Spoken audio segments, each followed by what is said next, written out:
I was sitting in my truck with divorce papers on the passenger seat when my phone rang, and I already knew it wasn't going to be a "how are you" call. My hands were still clamped on the steering wheel like it was the only thing keeping me from doing something I'd regret. The stamped copies smelled like toner, and the whole thing felt final. My name is Tobin Calloway. I was 58 when I finally started saying this out loud, but this happened when I was 36. I lived on Briarwood Row in Greensboro, North Carolina, and that morning I just walked out of my attorney's office after a little over 6 years of marriage. I'd signed the last page, shook the hand, and stepped into the parking lot thinking, that's it, I'm done. My chest felt tight, then hollow. I kept forcing air in through my nose, slow, like I could breathe my way into being a new person. Then the phone buzzed again. Cousin Daphne Rourke. She didn't call to chat. Daphne was an insurance underwriter, a numbers person. When she sounded careful, it meant something was already on fire. I answered. Daphne. She went straight to it. Are you alone? Yeah, I'm in my truck. Okay, she said, and her voice got lower. Your ex-mother-in-law is throwing a freedom dinner tonight. Private room, fancy place. She's telling people it's to celebrate Maris getting her life back. I stared at the papers like they might jump up and hit me. Freedom dinner, I repeated, and it came out like I was tasting something rotten. Daphne didn't laugh. Leona Mercer's also lined up the right man for Maris. Not a friend, not a co-worker, a replacement. She's showcasing him. My stomach went cold so fast it felt like my insides tightened. Already? I heard it firsthand, Daphne said. One of Leona's church friends. I've got screenshots of the invite. Copper and Vine, 10 or 12 guests, champagne package. It's a performance. I rubbed my thumb along the stitched leather of the steering wheel until it hurt. Why are you calling me? Because Daphne always had the part you didn't want to hear. Her voice sharpened. Leona tried to put the bill on your card, your old household account, the one she was an authorized user on years ago for that one family event. For a second, I actually laughed, but it wasn't happy. It was the kind of laugh you make when something confirms exactly what you already knew. Leona didn't stop when you said no. She just tried a different door. She doesn't know, I said slowly. That card's been frozen for weeks. I figured, Daphne said, but I needed you to understand what she's doing. My attorney's words came back to me in one clean line. Some people don't stop because you ask them to. They stop when there are consequences. I sat up straighter. My hands weren't shaking anymore. They got still. Send me everything, I told Daphne. Screenshots, names, times. Then I snapped a photo of the stamped papers and texted it to her as proof I was moving. After I hit send, I kept my phone in my hand like it was a weapon I hadn't learned how to use yet.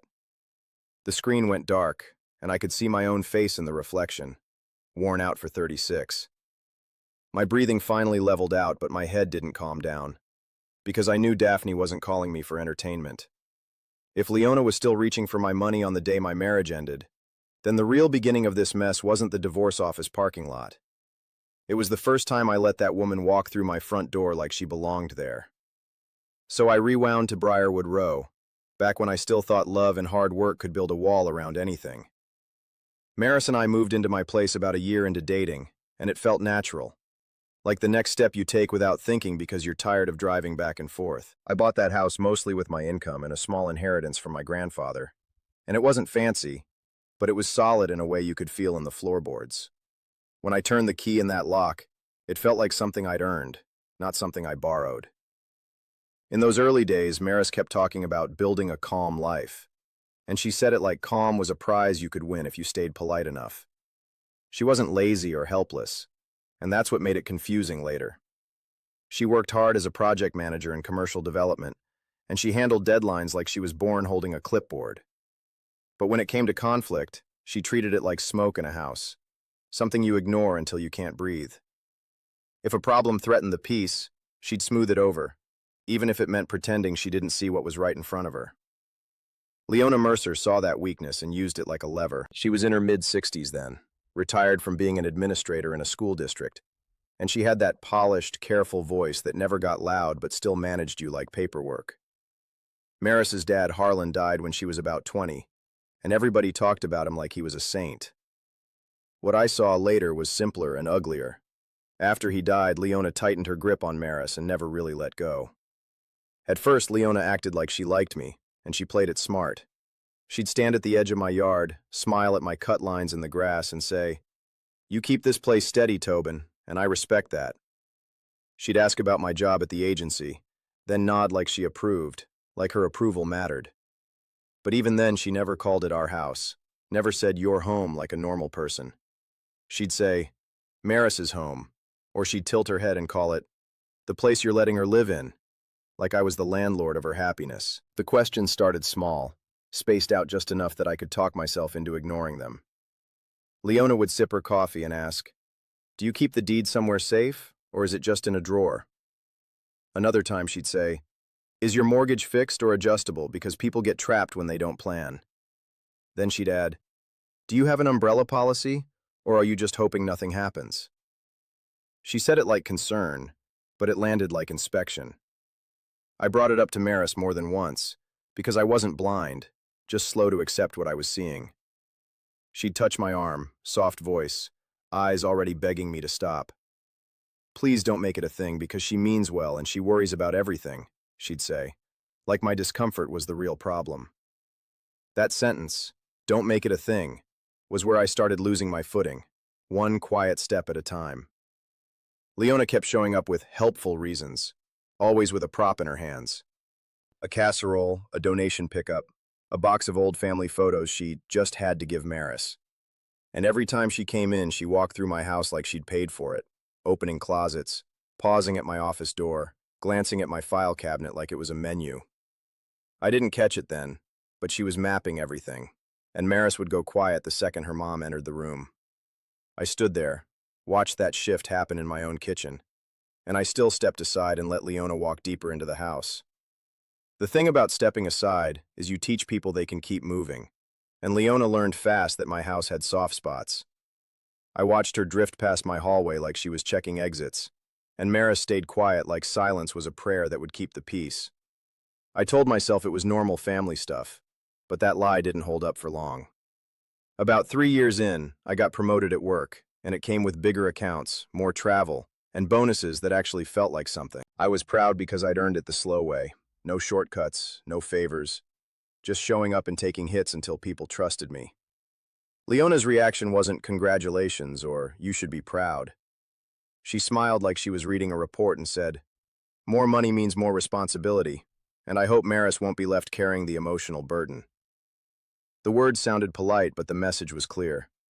She was already building a story where I was the problem. Leona did that all the time, like she collected little narratives she could hand to other people later. She'd say things that looked harmless, then repeat them at church or in family circles until they turned into facts about your character. I'd catch her doing it and feel my jaw tighten, but Maris would squeeze my hand under the table like she could press me into behaving. Right around then, Maris started having these weird, distracted weeks that didn't match her usual organized self. She'd take calls in the laundry room with the door half shut, like the washing machine was supposed to cover her voice. She started saying her phone was glitching, then she'd switch to texting and turn the screen away from me like I was a stranger. I asked her one night while she was rinsing a plate, "What is going on with you lately, because you seem somewhere else?" She didn't even turn around when she answered, "It is work stuff, and I do not want to talk about it right now." Then she acted like my question was the real offense, like I was starting a fight for no reason. I didn't learn the truth until much later, after bank statements and one of her own admissions during mediation forced it into daylight. Maris had a private debt she never told me about.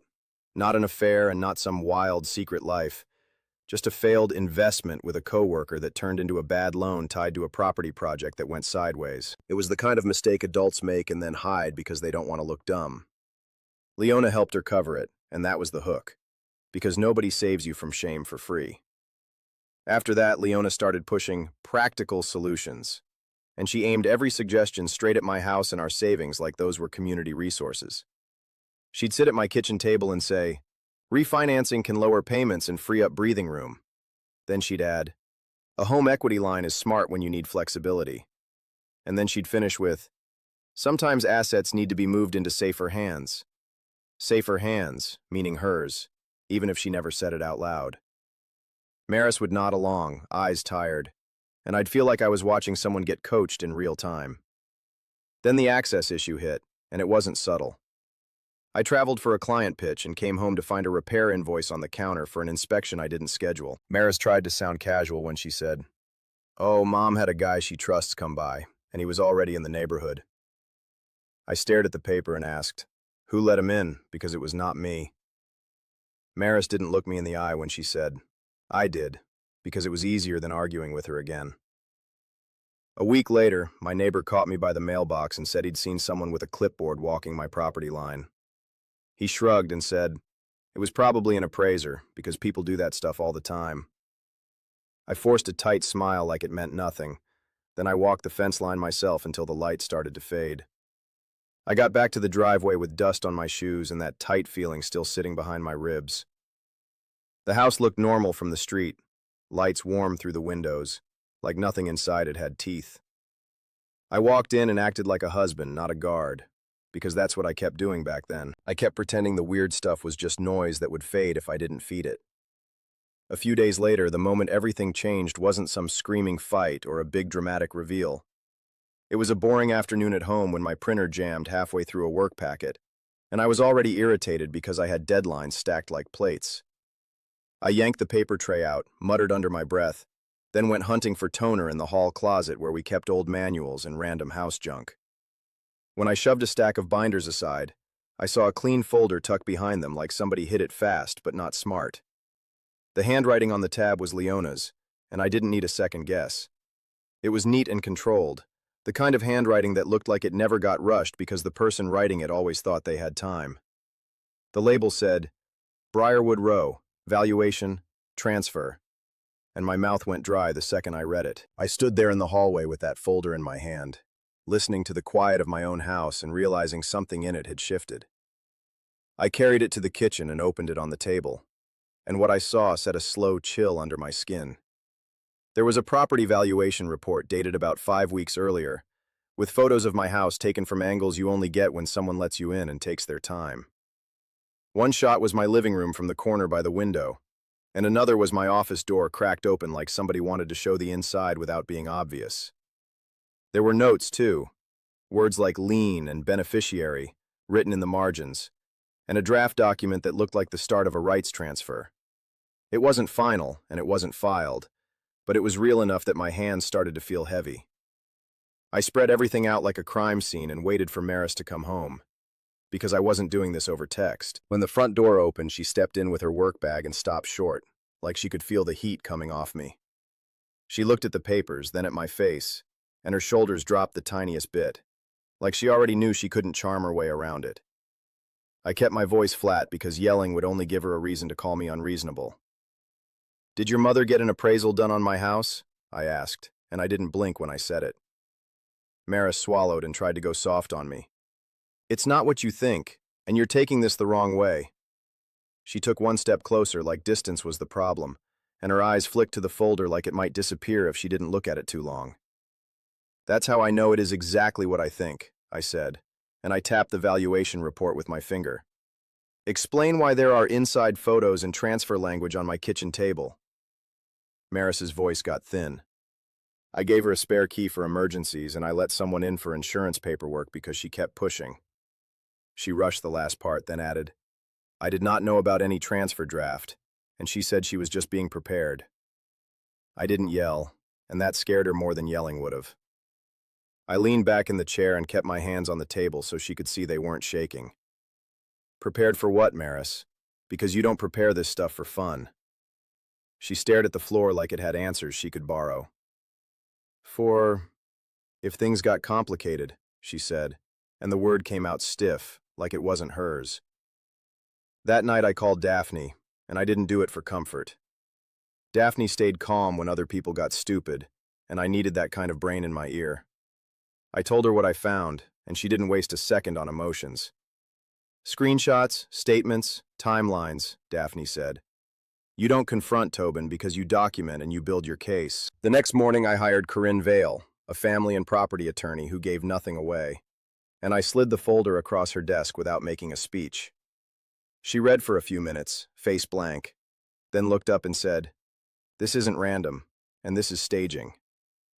Corinne told me to check county records, lock down accounts, and assume anything spoken in that family would be repeated to Leona. On the way home, I opened my banking app at a stoplight, found the old card Leona still had access to, and hit freeze with a quiet final click. That click didn't make me feel heroic, and it didn't make me feel safe either, but it did make me feel awake. I pulled through the intersection and kept driving like nothing had changed, because that was the whole point. If Leona thought doors were still unlocked, she'd keep trying handles, and every try would leave a mark. When I got home, I didn't announce anything to Maris, and I didn't hint that I was building a wall inside my own marriage. I called Corinne and told her, "I want numbers, not guesses, and I want it clean." Corinne treated it for what it was, not as a family misunderstanding. She said, "Then you need a forensic accountant, because records matter more than charm every single time." And she gave me a name, Wendell Price. Wendell's office sat in a plain business strip near the highway, above a tiny notary place with fading letters on the window. The stairwell smelled like old carpet and printer ink, and the whole building felt like the kind of place where people came to fix problems they didn't want their neighbors hearing about. Wendell himself was in his mid-50s, soft voice, calm eyes, and the patience of a man who enjoyed catching lies slowly instead of loudly. He shook my hand, sat down, and looked at me like he'd already learned not to be surprised by human behavior. I brought him what I could without tipping off Maris, and it felt wrong carrying my own life in a folder like evidence. Joint savings statements, transaction histories, screenshots, and the household spreadsheet I kept because I liked knowing where my money went. I didn't dress it up with a speech because I wasn't there for sympathy. I said, "I need to know if something's moving without me," and I slid the stack across his desk. Wendell didn't react emotionally, and that was a relief. He didn't gasp or make faces or ask me how I felt. He just started marking dates with a pen, lining things up, circling small numbers like they were louder than they looked. After a while, he nodded once and said, "I'll call you soon, and I want you to keep behaving normally at home." That last part landed hard because it meant he already saw the shape of the problem. Within days, he called me back and said, "You're going to want to sit down because this is not a one-time mistake." I sat at my kitchen table with the phone pressed to my ear, staring at the grain in the wood like it could keep me steady. Wendell walked me through it slowly, like he was talking to someone he didn't want making a rash decision. He showed me a series of transfers out of our joint savings, small amounts spaced out, never big enough to trigger casual attention. It wasn't the kind of story you read online where somebody drains an account overnight and you wake up broke. It was worse in a quieter way. Over about 17 months, a little over $11,650 had been moved out in chunks. 200 here, 450 there, 320 another time. Like someone stealing groceries so you don't notice until the fridge is empty and you're standing there confused. Wendell said, "The receiving account metadata is pointing in a direction you're not going to like." And he didn't say the name right away. He explained the ACH descriptors and the linked information, then told me it pointed to an account tied to Leona's name at a regional bank. I didn't feel ruined financially because I could survive that number, but my gut still tightened because of what it meant. Maris and Leona weren't just sharing feelings and gossip. They were working inside my life like it was a shared project. Then Wendell flagged something else and his tone got sharper even though his voice stayed soft. He said there'd been a change in notification settings on our homeowner's insurance, and there were a couple of quote requests for a home equity line that I never initiated. That was the first moment I understood this wasn't just about cash. It was about leverage on my house, and leverage meant pressure. I went straight to Corinne with it and asked her, "Can they actually take the house from me?" Corinne didn't blink when she answered, and her voice had that steel door finality. "Not without your signature, but they can create chaos, file junk, pressure you, and try to trick you into signing something you don't understand." Corinne had me run a title check, set up property fraud alerts where they were available, and prepare a notice that any attempted filing without my consent would be treated as fraud. I also changed the locks and removed Maris's access to the locked document box, and I did it without a speech because speeches warn people. The hardest part was acting normal after that. I still went to family dinners, still nodded at Leona's polite questions, and still kept my face calm while she watched me like she was taking measurements. Inside, I built a file that didn't care who was nice. Dates, times, statements, voicemails, and texts, plus proof of things I hadn't witnessed. Relatives left messages saying Leona just wanted clarity, and I saved them instead of arguing. A neighbor texted that someone had been asking about my refinancing, and I screenshotted it. A bank rep confirmed someone had called pretending to be helping the household, and I wrote down the exact words, then dropped every piece into a folder and hit save. After I hit save, I understood this was bigger than a few transfers or nosy questions. Leona had been shaping the whole environment around me so I'd stay tired, confused, and quiet. It started with friendly text that looked harmless on the screen, the kind with smiley language but sharp intent underneath. Then a church lady would call with concern about how Maris was holding up. And the concern always came with a suggestion about what I should do to be a better husband. After that, Maris would suddenly cry about stress, like the timing was a coincidence and not a signal. It was coordinated enough that when I laid it out for Corinne, she didn't even hesitate. She said, "Assume they are trying to fatigue you into signing something, because tired people stop reading." I heard that and felt my focus lock in harder, because I'd been tired for years and they'd counted on it. Leona started talking about family planning at gatherings, always in front of witnesses, always with that calm voice like she was hosting a meeting. She'd pat my shoulder and say, "Tobin is so busy these days, and we should make things easier for him." She said it like she cared, but it made me sound incompetent and overwhelmed, like I needed the adults to step in and handle my own life. I'd look at Maris, waiting for her to shut it down, and she'd stare at her plate like the conversation wasn't happening. When I asked a calm question later in the car, Maris would turn it into a crime. "Can we not fight today because I cannot handle another fight?" she'd say, even when my voice had been steady and my words had been basic. It was a sneaky trick, because if you label a question as a fight, you win before the conversation even starts. Meanwhile, Wendell kept digging without drama, and he kept coming back with timing that made my skin tighten. He pointed out that transfers out of our joint savings often happened within 24 hours of Maris having lunch with her mom. It wasn't proof by itself, and Wendell was careful about that, but it showed coordination, like a routine. Corinne told me to communicate in writing whenever possible, because memory is slippery and paper is not. So if Maris asked me something important in the kitchen, I'd keep my face neutral and say, "Text me so I do not forget, because I have too much going on." I wasn't trying to be cute. I was building a record without making a scene. That was when Silas Wynn entered the picture, and at the time I didn't even know he existed as a real person. I only knew Leona had started bragging about a nice younger man from the charity circuit, who was exactly Maris's type, like she was talking about a product she planned to deliver. I assumed it was Leona's fantasy and nothing more, because I still underestimated how fast she moved when she thought she had momentum. 2 weeks before the final divorce signing, Silas messaged me on social media with a short note that didn't read like flirting or drama. He wrote, "I think I am being used in something I do not fully understand, and I would like to talk if you are willing." I didn't trust it, not because he sounded shady, but because Leona loved traps that looked like kindness. I looped Corinne in before I answered, and Corinne told me, "Meet in public, keep it clean, and do not promise him anything." So I agreed to a coffee shop off a busy road where people came in and out every minute. Silas showed up looking embarrassed and serious, and he got straight to the point. He slid his phone across the table and said, "Leona emailed me this guest list, and she told me to be ready to meet the family properly after the divorce." The screenshot had names and a fancy restaurant header, and the whole thing read like an event plan.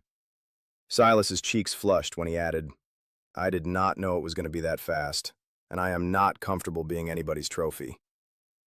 Then he told me something that hit even harder, because it sounded like Leona's old habit of creating money channels. Silas said, "She also asked if my bank could open a simple account quickly for donation handling, and that felt strange to me." I wasn't trying to recruit Silas, because I didn't need his loyalty. I needed the truth, and I told him, "You did the right thing by showing me this, and my attorney will want a copy." Around the same time, my agency's office manager called me with a tone that said she was trying to stay professional while someone was acting ridiculous. She told me, "A concerned older woman phoned asking if you were stable and still in good standing, because she heard you were going through personal issues." I didn't need the woman's name to know exactly who it was. Leona was testing my work life the same way she tested my house, looking for weak spots she could press. I didn't confront Leona yet, because confronting her would only feed her story that I was emotional and unstable. Instead, I walked into my boss's office, kept my voice calm, and said, "My ex's family is trying to interfere, so if anyone calls again, route it to HR and log it." Then I went back to my desk and forwarded Silas's screenshot to Corinne without adding a single extra word. The confrontation didn't happen the way I pictured it. I assumed it would be private and controlled, with Corinne involved and everything spelled out. Instead, Leona picked a Saturday family cookout at her place, the kind of event with enough witnesses to make you bite your tongue. It was late afternoon and everybody was acting cheerful on purpose, paper plates in hand, loud talk about weather and football. The grill was going and the kitchen kept filling with people who wanted ice or napkins, so there was no quiet corner unless Leona made one. I stayed polite because I had to, not because I felt it. Leona watched me like she was waiting for Maris to leave the room. Maris stepped inside to help with drinks, and Leona moved fast. She guided me into the kitchen and pulled the door mostly shut, leaving it cracked just enough to look innocent. She set a folder on the counter like it belonged there and kept her smile in place. "This is just for clarity, Tobin, and it keeps everyone protected," she said, her voice calm and controlled. I didn't touch the folder because touching it felt like agreeing. I asked, "Before I sign anything, where did the money go, because I know it moved?" Leona blinked once like she hated being forced off script, then she said, "What money are you even talking about?" I kept my voice flat and gave her the number. $11,650 over 17 months, taken in small transfers from our joint savings and landing in an account connected to your name. Leona tried to reframe instantly, like she could rename a theft and make it holy. "It was temporary support and Maris needed help," she said, leaning in like this was family business and I was the outsider. "Families shift resources and you are being transactional about it," she added, aiming for my pride. I didn't argue the feelings because feelings were her favorite hiding place. I asked the second question, slow and clear. "Why did you order an appraisal on my house?" Leona didn't raise her voice, but her jaw set. "It was for insurance and estate planning, and you are overreacting," she said. I told her, "I have the report, dated, with photos from inside rooms you had no business being in." And I watched her eyes flick toward the hallway like she wanted backup.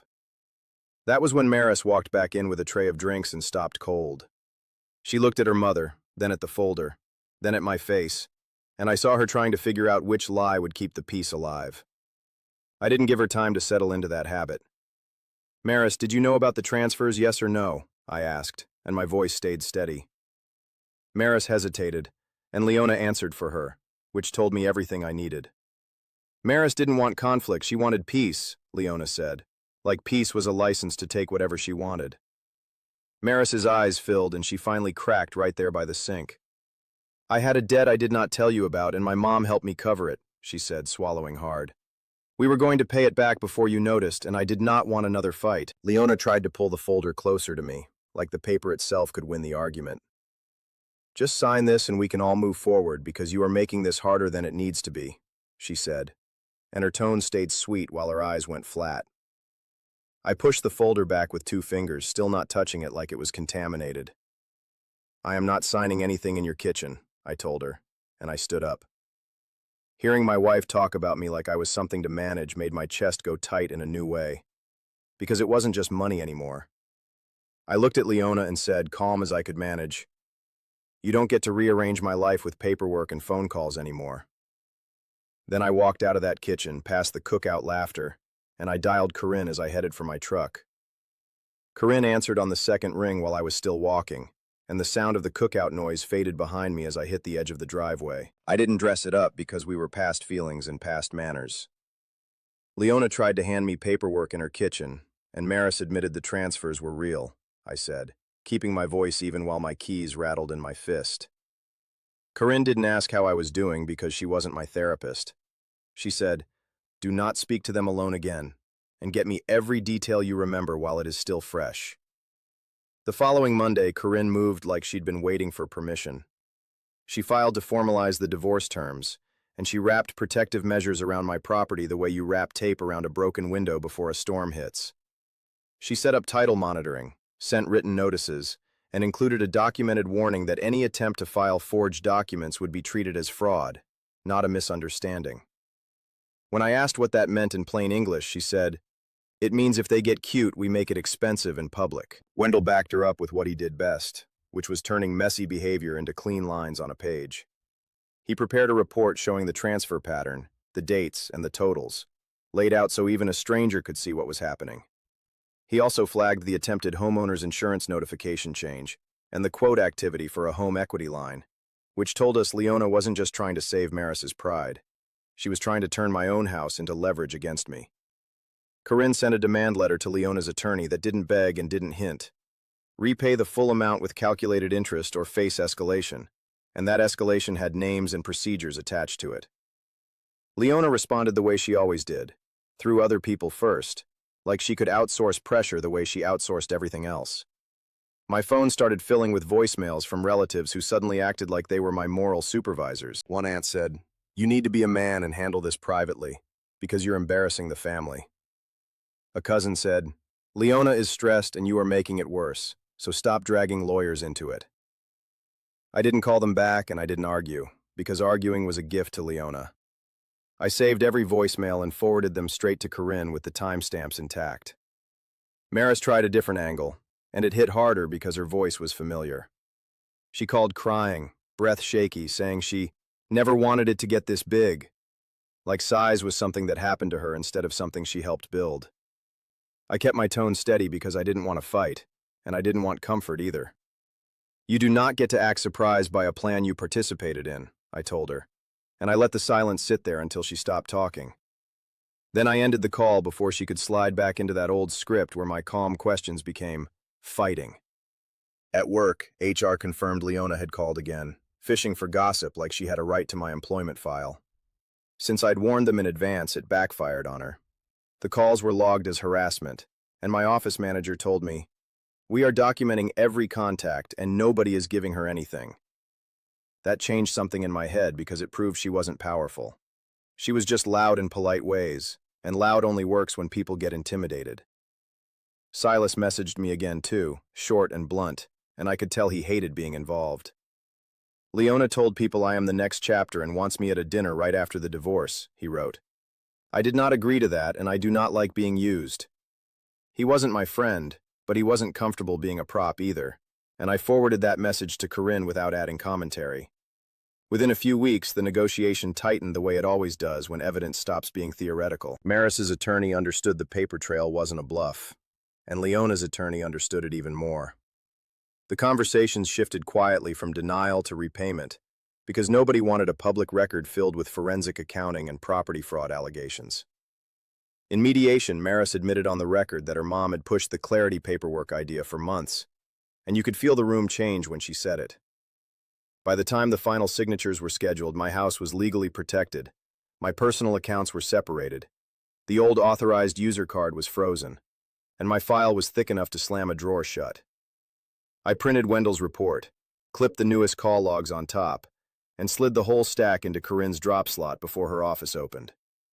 I walked back to my truck after dropping that stack and kept my face neutral in the windshield reflection, because I wasn't giving anybody the satisfaction of seeing me rattled. The divorce moved the last few inches the way Corinne said it would, fast and quiet, and when it was finally finalized, I didn't feel free. I felt finished with the paperwork, and alert for whatever Leona might try next. Leona's freedom dinner wasn't random, and I knew it the second Daphne called me that afternoon with that clipped, careful tone.